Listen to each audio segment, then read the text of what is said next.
Well, welcome back to Your Carolina. You know, our resident dentist, you know his face, Dr. Nickles. So good to see you. Good morning. How are you? I know, it's been a while since we've gotten to do A little this while, together. I'm absolutely. excited to be back with you.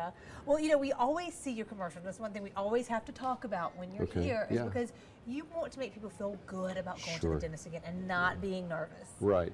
And so many people are, right? It is. You know, people come in and say, man, a guy had not been to the dentist. He was 38 years old, came in this week, never been to the dentist. Ever in his whole life? Ever in his whole life.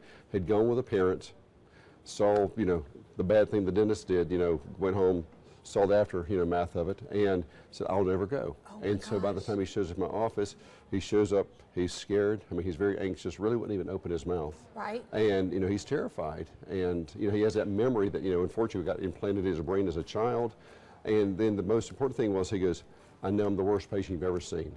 Oh. And it breaks my heart because those people, they're not alone. This is what I do, and honestly, this is what I see every single day. In no way would you ever judge somebody and be like, how dare you let yourself go that You know, it breaks my heart. And I was always telling them, I'm glad you're here.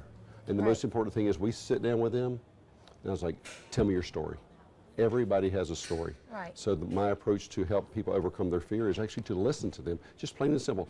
Tell me your story. Tell me how you got here, and tell me how I can help you. Right. So. Oh my gosh, that breaks my heart. I mean, what was it? What was he like once you? Have you seen him yet? Have you got to? He's actually excited, you know, because you know he said I've lost my life, I've lost my wife, I've lost the ability to even want to go out in public. He goes, it's that bad. Oh, and you know, and the thing is, it was bad. But every day, like I said, I might say 3 or 4 people just like him every day. The cool thing is once we are able to help them overcome that fear, we've listened to them and we give them the hope. We show them, you know, results we've done before.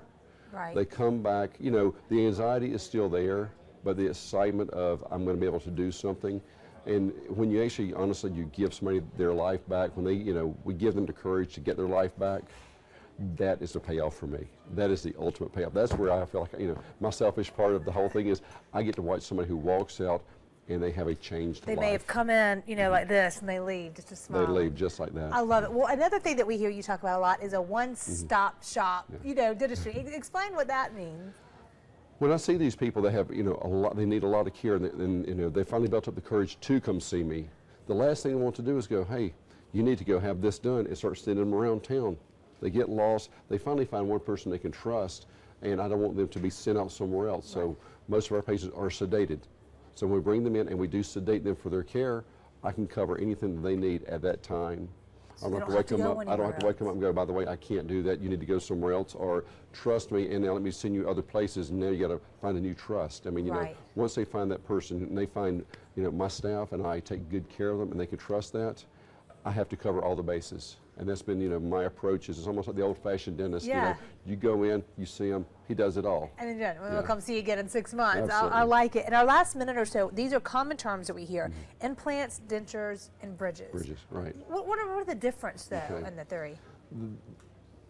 Implants, dentures, and bridges. Dentures are the removable partials. You know, that's you know, I always say it's always carbon, bumper, metal, and plastic. Those are the things that, you know, we used to have years ago that you have to take in and out. Right. And that's all we really had. I mean, the implants. I picture that glass with the, you know, the person's teeth that are sitting in there. You know, years ago, that's all they had. You know, if you lost a tooth, they made you a partial usually. Right. And then, you know, we got to where, you know, through, you know, betterment in our dental materials, we could do a bridge. But unfortunately, doing a bridge, if you lose a tooth, I have to grind down 2 more teeth to put a bridge in. And that didn't make sense to me. I'm going, why should I wreck 2 more teeth to replace one? Right. And so over the years, we have developed, you know, dental implants where if you lose a tooth, I'm able to place an implant back in there. It's almost like we're putting the root back in there, and then we put the crown back on. So you get the whole tooth back, nothing else is touched. You can floss, you can clean, and you can eat.